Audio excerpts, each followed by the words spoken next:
Hola, muy buenas. Soy Cristian Jiménez Urcher y les voy a hablar sobre el tema de obligaciones. Lo primero que vamos a decir va a ser la definición de obligaciones.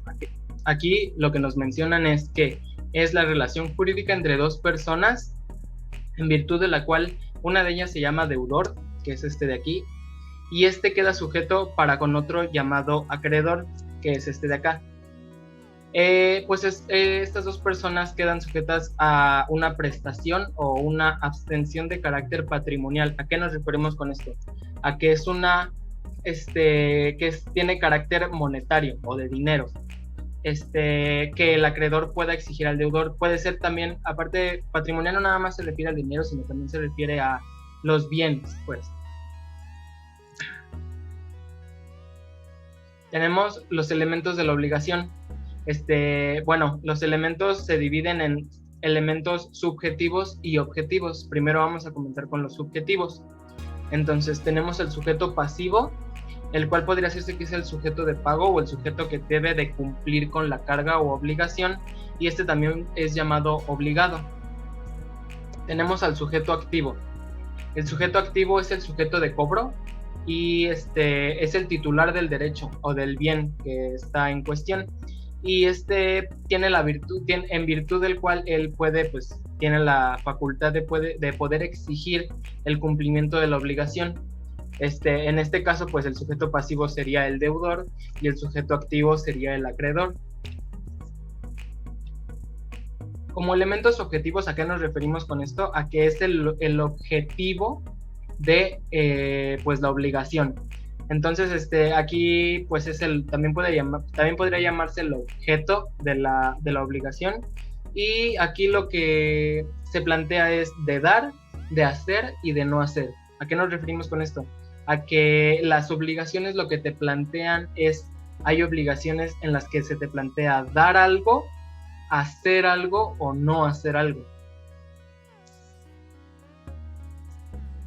Como relación jurídica tenemos que es el vínculo que une al deudor con el acreedor. Obviamente este vínculo debe de ser jurídico, pueden ser un vínculo jurídico puede ser que sean familiares, que sean simplemente ciudadanos comunes, o que tengan una relación, puede ser hasta una relación de pareja, matrimonial. Ahora tenemos las obligaciones de dar. Aquí vamos a tomar los elementos objetivos y tenemos que esta se divide en tres: de dar, de hacer y de no hacer. Entonces iniciamos con las obligaciones de dar, y aquí en la primera que tenemos es la traslación de dominio de cosa cierta. ¿A qué nos referimos con esto? A que yo le doy la facultad a otra persona de poder tener un dominio sobre algo. Ya, o sea, cualquier bien, ya sea un bien, cualquier bien, un bien inmueble, mueble, lo que sea, siempre y cuando sea mío y yo tengo la facultad de poder darle a otra persona ese bien, es el dominio de ese bien. Ahora tenemos en la enajenación temporal del uso o goce de cosa cierta. La diferencia entre este y el pasado es que el pasado, el traslado de dominio ya es por definitivo, o sea, la otra persona ya es dueña o propietaria del bien, y aquí la enajenación temporal, como se menciona, es solamente por un tiempo determinado.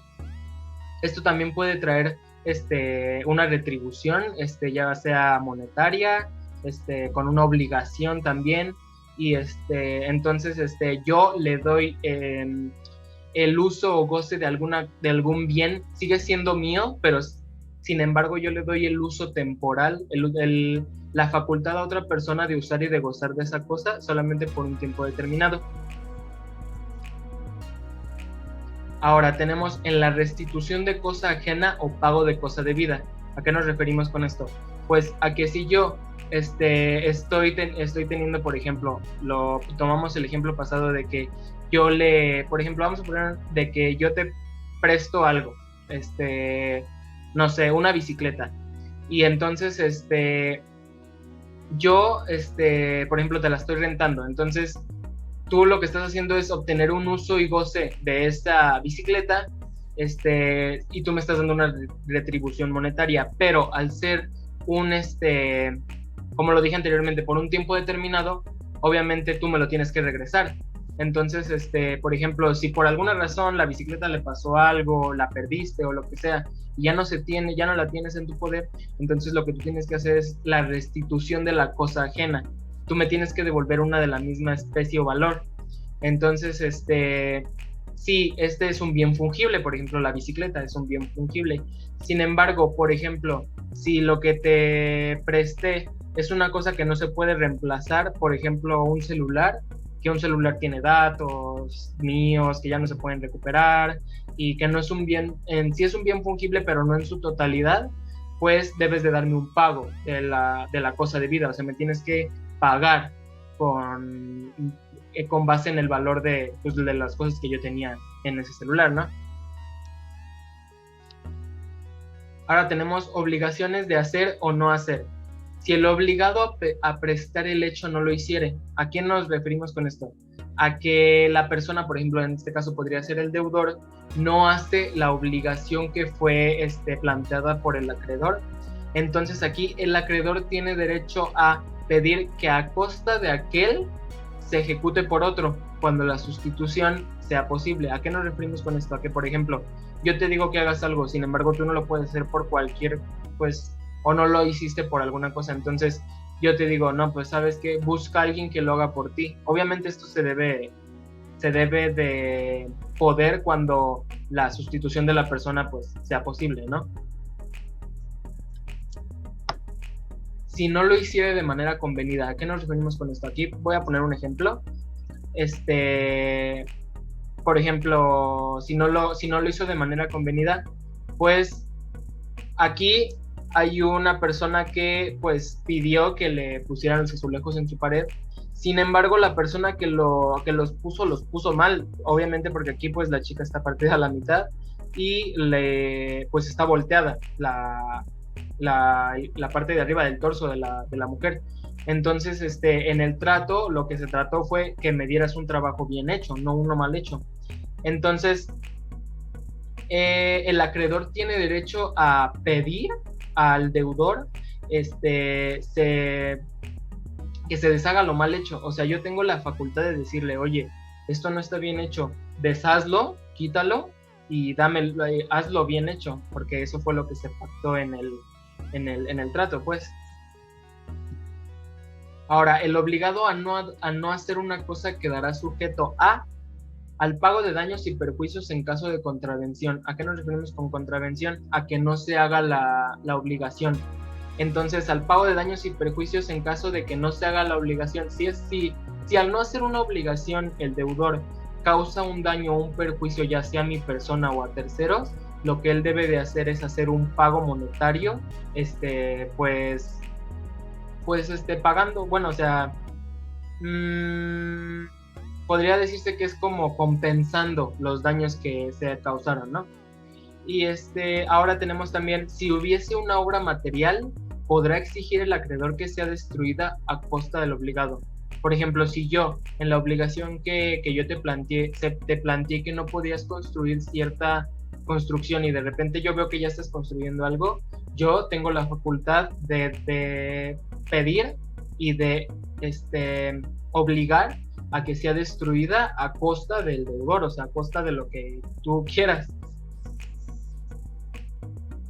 Ahora comenzamos con las fuentes de las obligaciones y la primera que tenemos es la ley, ya que esta es la fuente por excelencia. ¿A qué nos referimos con esto? A que pues la ley es la que regula las acciones y plantea obligaciones para todos los ciudadanos todo ciudadano que pise tierra mexicana no puede evadir la ley, ya que pues está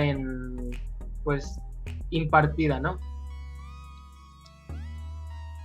Tenemos los delitos y cuasidelitos. Estos se dividen gracias a que los delitos parten de actos y los cuasidelitos parten de hechos jurídicos. Entonces, los delitos y cuasidelitos se dividen en penal y civil. El delito penal es un hecho doloso, como lo mencioné, pues es un acto jurídico y el dolo es la intención. Se hace con una intención. Entonces es un hecho doloso que causa un daño sancionado penalmente y de forma pecuniaria. penalmente. Entonces aquí pues puse una persona con unas esposas. Y tenemos también el delito civil. El delito civil es un hecho doloso que causa daño no sancionado penalmente, así que solo condena a la persona a la reparación del daño. Ahora vamos con los cuasidelitos. Los cuasidelitos, estos parten de un hecho jurídico, entonces estos no tienen, ahora sí que no tenían la intención, entonces estos ya no son hechos dolosos, estos ya son hechos culposos. Entonces tenemos que el cuasidelito penal es un hecho culposo que causa un daño y es sancionado por el Código Penal y condena la reparación del daño. Entonces, aquí lo que se plantea es que yo tenía la intención de hacer algo, sin embargo sucedió otra cosa y hice un delito, o sea, es un delito que no hubo la intención. Ahora tenemos el cuasidelito civil. Es un hecho culposo que causa un daño que no tiene sanción penal, sin embargo, nada más engendra una responsabilidad civil, o sea, reparación de los daños.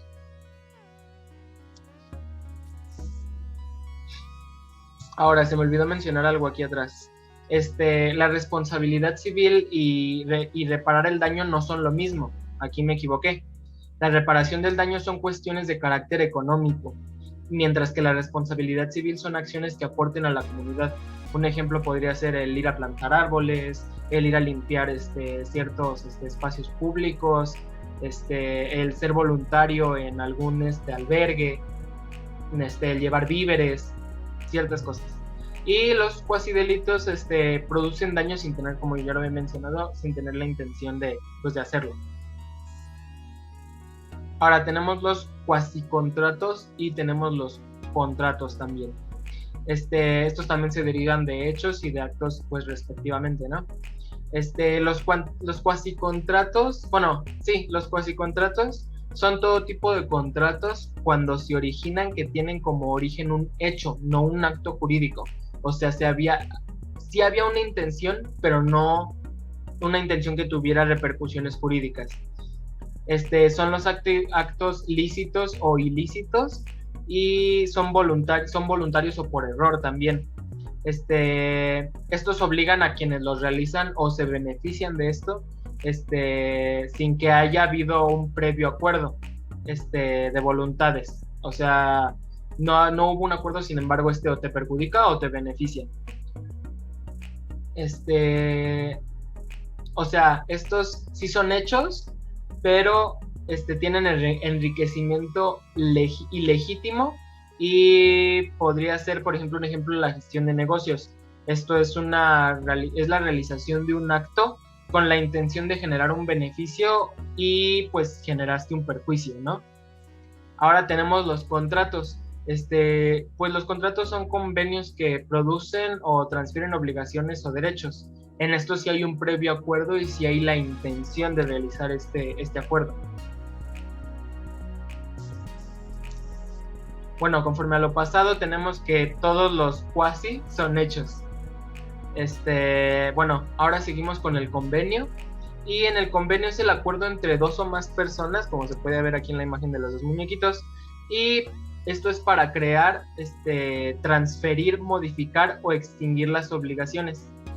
¿A qué nos referimos con esto? A que se crean las obligaciones, pero también se pueden transferir a otras personas, se modifican, o sea, pueden cambiarse ciertos aspectos de la obligación o extinguir, o sea, que se acabe la obligación o que esta ya no tenga, o sea, ya no sea una obligación, se desaparezca. Ahora tenemos la declaración unilateral de la voluntad. Esto es el compromiso adquirido por voluntad propia.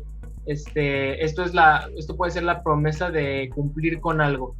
El que, por ejemplo, tenemos un ejemplo que dice: el que por anuncios u ofrecimientos hechos al público se comprometa a alguna prestación en favor de quien llene determinada condición. ¿A qué nos referimos con esto? A que, por ejemplo, si yo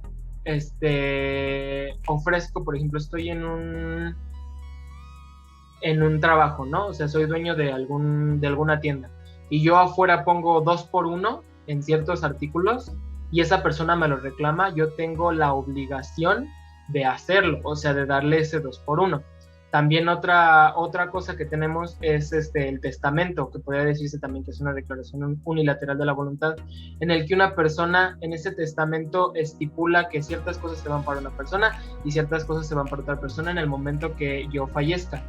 Entonces lo que se hace, como lo dice su nombre, es una declaración unilateral de la voluntad. Entonces esto se debe de hacer porque yo lo dejé estipulado. Y es como una promesa también. Ahora tenemos las modalidades de las obligaciones. Estas se dividen en 1, 2, 3, 4. Se dividen en 4. La primera que tenemos es según el número de objetos. Esta se divide en conjuntivas y alternativas. ¿A qué nos referimos con esto? En las conjuntivas te obligas a dar cosas conjuntas y al mismo tiempo, como se puede ver aquí en la imagen, que pues son varias palomitas, o sea, varias acciones, y pues es el que está obligado a diversas cosas, como lo dije anteriormente. O pues pueden ser cosas o hechos, acciones, y debe de dar todas las primeras y prestar todos los segundos, ¿no? Ahora tenemos las alternativas. En las alternativas te obligas a dar una cosa u otra. Por eso aquí ponemos que o haces una cosa o haces otra. Y si el deudor se ha obligado a uno de los derechos, o a una de dos cosas, o a un hecho o una cosa, cumple prestando cualquiera de estos hechos o cosas. ¿A qué nos referimos con esto? A que, por ejemplo, una alternativa podría ser que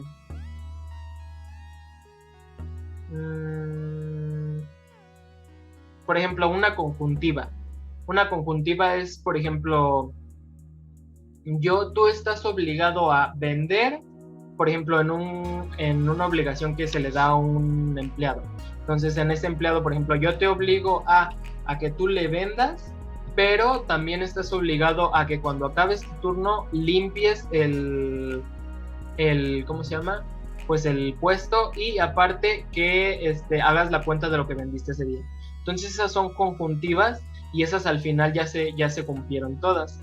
Y las alternativas podría ser de que, entonces tú tienes la obligación de un día, por ejemplo, de un día atender un puesto y otro día atender otro. Entonces alternativa, entonces no sería que puedes hacer los dos, no se entregan dos obligaciones. O por ejemplo, yo te doy a escoger, ¿quieres hacer en este puesto o en el otro? No puedes trabajar en los dos al mismo tiempo. Entonces esta sí sería alternativa, ya que tú escoges, bueno, no escoges, pero se te planteó, o trabajas en un puesto o trabajas en otro. Tenemos según el número de sujetos. Entonces, se divide en dos, en mancomunadas y solidarias. En las mancomunadas, como se ve que están llegando los muñequitos, hay pluralidad entre acreedores o deudores, pero se trata de una misma obligación, por eso nada más hay una palomita.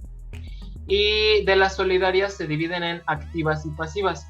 Las activas es cuando hay dos o más acreedores y un solo deudor. O sea, puede ser, por ejemplo, que los dueños del puesto sean una pareja de esposos. Entonces, tanto la señora como el señor pueden ser los acreedores y pueden dar, estipularle obligaciones al empleado.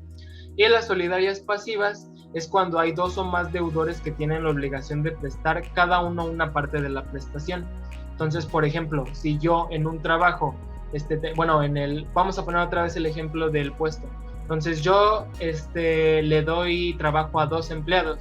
Entonces esos 2 empleados se dividen la prestación, que es pues lo que ganan, y los dos tienen la obligación conmigo, o sea, tienen la misma obligación. También tenemos la modalidad de que según puedan dividirse o no. Estas se dividen en 2. Son divisibles e indivisibles. Entonces empezamos con las divisibles, que son aquellas que se pueden dar en distintos periodos de tiempo. Puede ser, por ejemplo, los pagos por meses, o sea, pagos a meses. Entonces, tú tienes la obligación de ir pagando, de terminar ese pago, pero ese pago lo puedes ir pagando por mes, o sea, se pueden ir dividiendo. Y Indivisibles son las obligaciones que deben de cumplirse en una sola expedición. Un ejemplo de esto podría ser igual el pago, pero de contado. Entonces, tiene la obligación de darme el pago, pero me lo tiene que dar en ese momento, no me lo puede dar en distintos, pues sí, en distintos tiempos. Tenemos también según su exigibilidad. Esta se divide en tres, en puras, de término y de condición. Ahora comenzamos con las puras. Estas son aquellas que pues no tienen alguna condición ni término y pues siempre se pueden dar.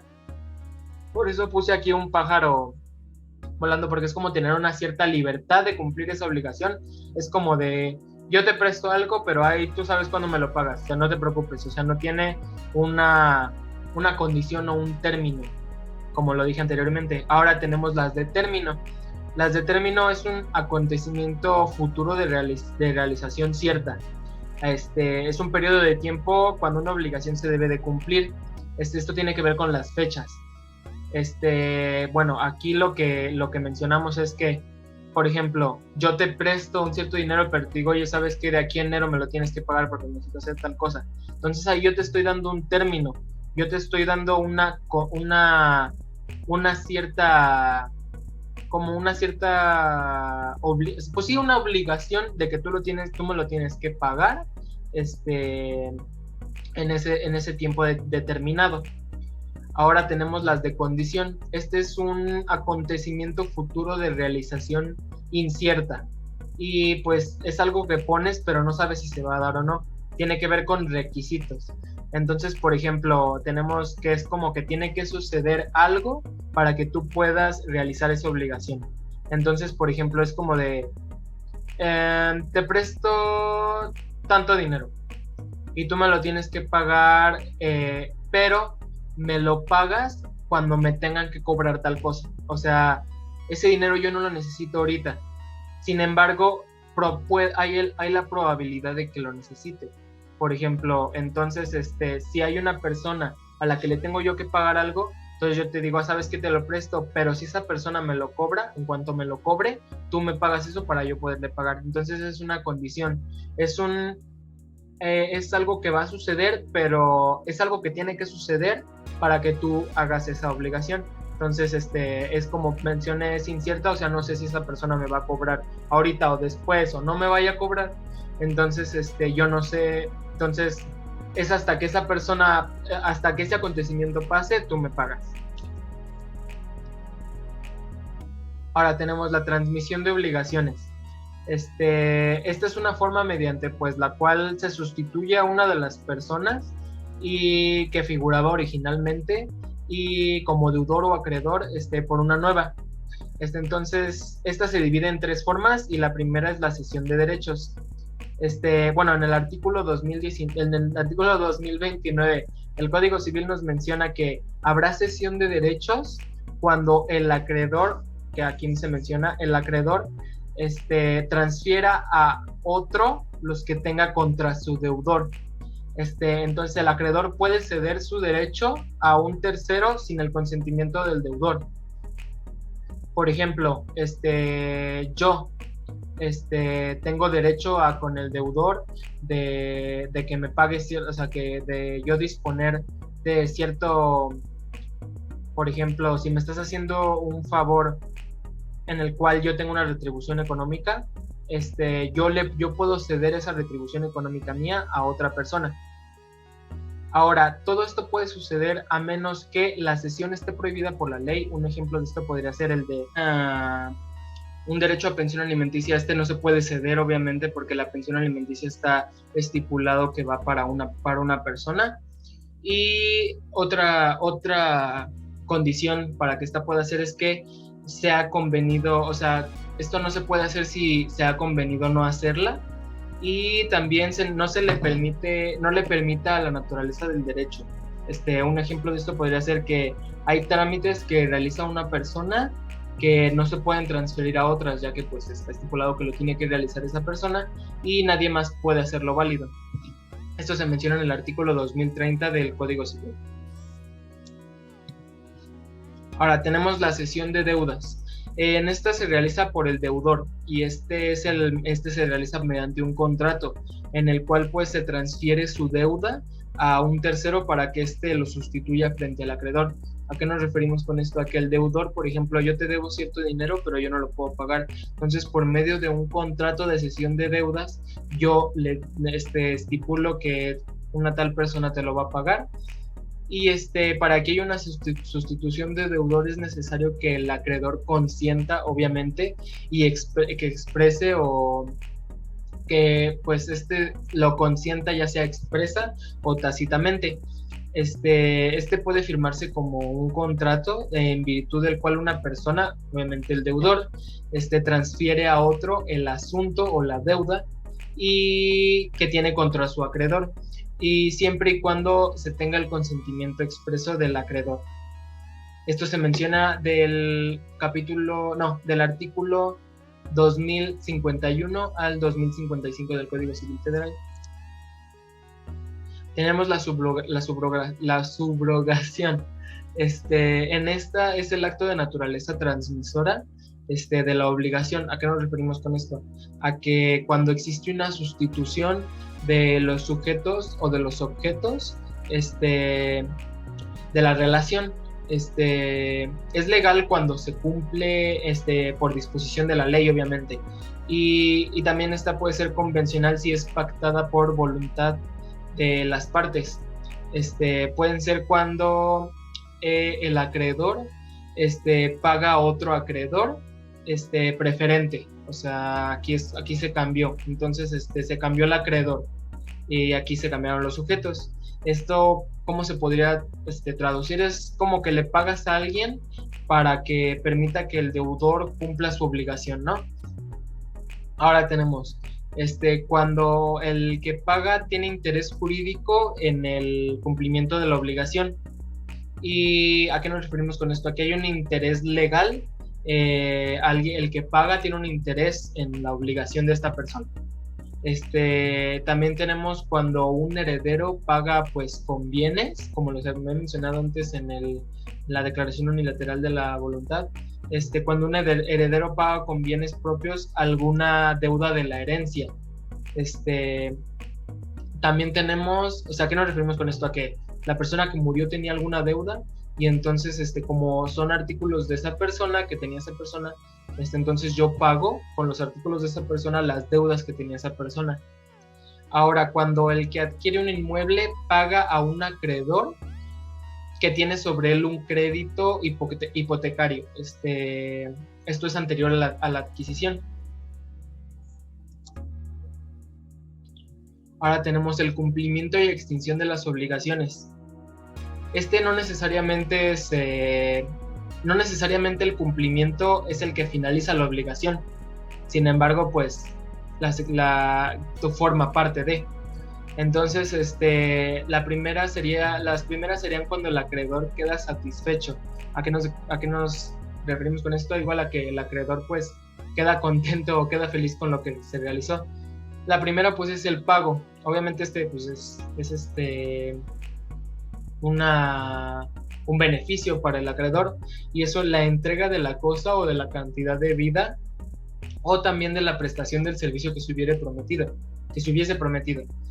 Aquí entra obviamente la obligación de dar, de hacer y de no hacer. Es el pago, o sea, lo que yo te doy.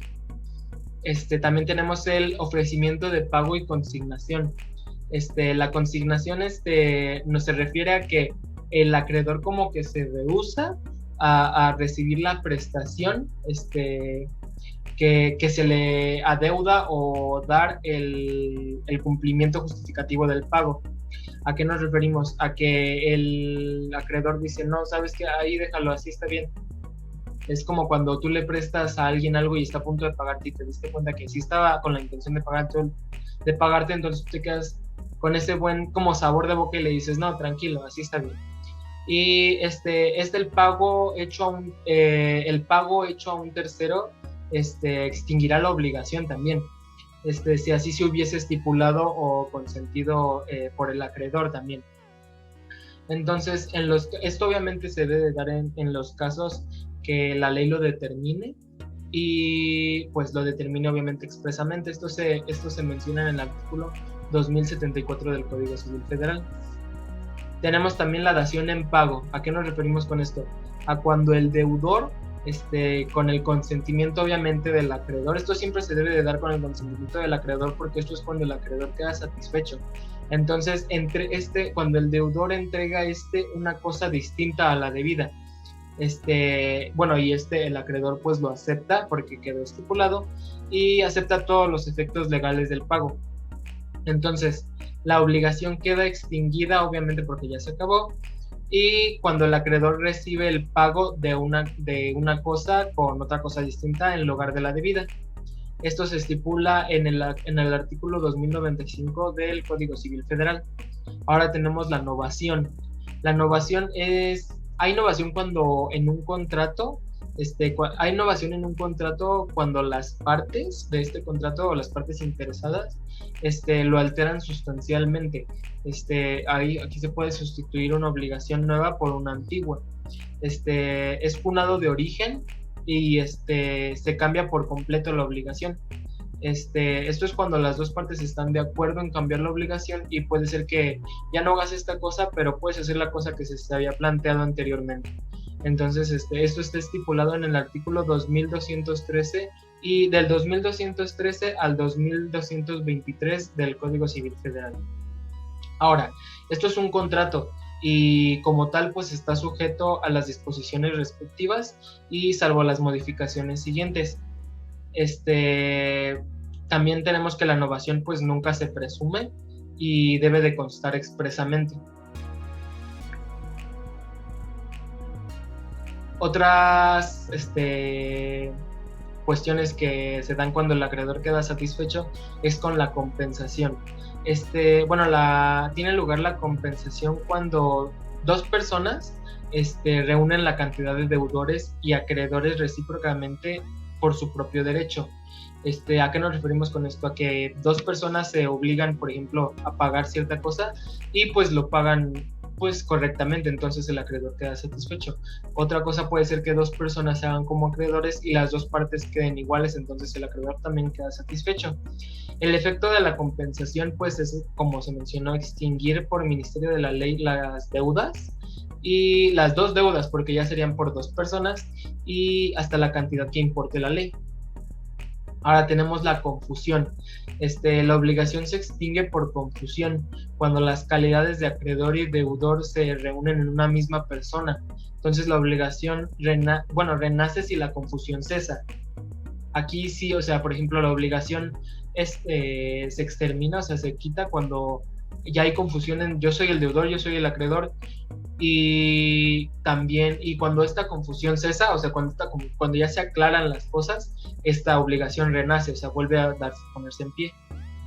Entonces ahora también tenemos el término extintivo, periodo de tiempo en cuyo vencimiento se extingue la obligación. Puede ser un servicio profesional, o sea, por ejemplo, yo le pago a una persona para que en una fiesta cante 2 horas. Entonces haz de cuenta que en el periodo, cuando este periodo, que son las 2 horas, se extingue, pues se extingue la obligación. Esa persona ya no tiene la obligación de seguir cantando en el evento en el que yo le dije, y pues yo quedo satisfecho porque sí canto las 2 horas.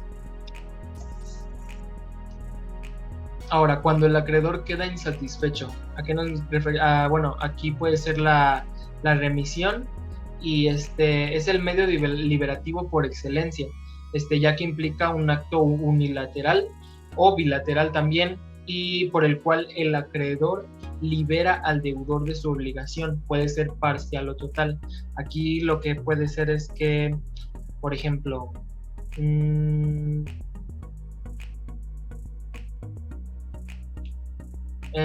acreedor tiene que liberar a cierto, por ejemplo, un ejemplo puede ser que yo le dije a esa persona que cantara en la fiesta. Sin embargo, esta persona tiene alguna dificultad para poder, sucedió un acto unilateral o bilateral, y esta persona ya no puede cumplir con su obligación. Entonces el acreedor se ve obligado a liberar a este deudor de su obligación. Entonces pues queda satisfecho porque no hizo la obligación. Sin embargo, pues yo tengo la obligación de liberarlo, pues. Ahora, la pérdida de la cosa. En los casos de que la obligación de dar cosa cierta importe la traslación de la propiedad de alguna cosa, y si ésta se pierde o deteriora, por ejemplo, aquí podemos ver el jarrón roto, el poder, bueno, o sea, o pierde o deteriora, pero esto en poder del deudor, o sea, cuando el deudor lo tenía en su poder, se observarán las siguientes cosas, las siguientes reglas. Si la pérdida fue por culpa del deudor, respondrá al acreedor y por el valor de la cosa y por los daños y perjuicios. ¿A qué nos referimos? A que puede responder de una manera monetaria o de un bien. Si es un bien fungible, como mencioné anteriormente, tiene la obligación de retribuirlo con otro de una misma especie, y si no es un bien fungible, lo que no se puede intercambiar, por así decirlo, que no se puede cambiar por otro de su misma especie, obviamente debe de haber un pago. Si la cosa se deteriora por culpa del deudor, el acreedor también puede optar por la rescisión del contrato y el pago de daños y perjuicios, o recibir la cosa en el estado en el que se encuentre también. O sea, puede ser que, no sé, a mi coche se le ponchó la llanta, bueno, pero pues dámelo, ¿no? Pues porque te lo presté, pero pues es un deterioro no tan fuerte. Entonces también puede ser que, sin embargo, al ser un deterioro como sea, sabes que págame lo de la llanta, pero regrésame mi auto, ¿no? Ahora tenemos la prescripción. La prescripción pues es un medio para adquirir bienes o librarse también de estas obligaciones. Ahora, cuando el acreedor queda insatisfecho, también puede haber la evicción. La evicción es cuando el que adquirió alguna cosa fuere privado de todo o parte de ella, ya sea por una sentencia que cause ejecutoria, debido a que pues algún derecho debido a que algún derecho anterior a la adquisición. Esto se estipula en el artículo 2119 del Código Civil Federal. ¿A qué nos referimos con esto? A que, por ejemplo, yo te doy por ejemplo, una propiedad aquí como se ve, pero tú la pierdes por alguna acción por causas legales tú eres privado de ese bien, o sea, eres privado de ese bien. Entonces por eso es como que la persona quiere otra vez la casa, pero ya no puede. Todo el que enajena obviamente está obligado a responder por la evicción, y es nulo todo pacto que exima al que enajena de responder por la evicción, siempre que hubiere mala fe de parte suya. ¿A qué nos referimos con esto? A que todo pacto el cual exima es como que aparta al que enajena, al que tiene el bien, a responder por esa evicción, a que lo aparta de eso, queda nulo. Entonces, siempre obviamente todo esto si hubiera mala fe por parte de la persona, ¿no? Tenemos también el saneamiento. El saneamiento es cuando el que enajenó, como en el ejemplo pasado, el que enajenó hubiera procedido de buena fe y no de mala fe, y la persona que ha quitado el bien está obligado a entregar al que sufrió la evicción. Ahora, también tenemos la extinción de las obligaciones cuando se destruye el acto mismo que les dio origen. Primero tenemos la nulidad. La nulidad, esta se divide en absoluta y relativa. La absoluta es la que se origina cuando el acto realizado es contrario a la ley. O sea, esto es cuando no se puede porque, como mencioné anteriormente, la fuente por excelencia de las obligaciones es la ley, entonces nadie puede evadir la ley. Entonces hay nulidad absoluta si esta evade la ley. Y relativa es cuando el consentimiento está viciado. ¿A qué nos referimos? A que tiene vicios de la voluntad. O sea, no hay mala fe, hay ciertos vicios en el consentimiento, en la voluntad de esta obligación. Ahora tenemos la condición resolutoria. ¿A qué nos referimos con esto? A que las obligaciones se extinguen cuando la condición se cumple, como lo mencioné anteriormente. O sea, cuando tú ya cumpliste lo que se te había obligado, tú ya no tienes obligación de seguir haciendo lo que se te había obligado. Ya lo cumpliste y ya acabó ahí. Tenemos la rescisión. Esto es como la extinción de un vínculo jurídico, por eso tengo están las dos manos, pero está roto. Y la rescisión es cuando hay extinción de algún vínculo jurídico y esto tiene obligación de el que tenía obligaciones recíprocas. Entonces, en se exige, exige a la parte que ha cumplido o está en posibilidades de hacerlo. Esto exige la parte que ha cumplido o está en posibilidades de hacerlo a causa de un incumplimiento de la contraparte. Ahora tenemos la revocación. Finalizamos con la revocación, el cual es un acto jurídico, el cual por medio de esto una persona se retracta, o sea, dice yo no dije eso, se retracta de lo que se ha otorgado o se arrepiente, por así decirlo, y se arrepiente de lo que se ha otorgado a otra persona, entonces a se le priva de los efectos jurídicos y pues esto extingue las obligaciones de que ellos se derivan. ¿A qué nos referimos con esto? A que, por ejemplo, el acreedor le dice, no sé, págame tal cosa, y luego ya cuando va a hacer la obligación dice, no, es que sabes que yo me arrepiento, ya no me pagues. Entonces eso es la revocación, el acto jurídico que hizo esa persona en el cual yo me retracto de lo que dije y entonces yo te extingo la obligación a ti. Bueno, para realizar este trabajo, la fuente de información, así que por excelencia, o la fuente de información principal de pues, curso de obligaciones, la principal fuente fue el Código Civil Federal y también fueron los apuntes de la materia de conceptos jurídicos fundamentales. Espero pues cierto tipo de curso haya sido de su agrado, espero hayan aprendido y espero y les haya servido de algo, ya sea para algún examen, ya sea para un trabajo igual. Pues muchas gracias y hasta pronto.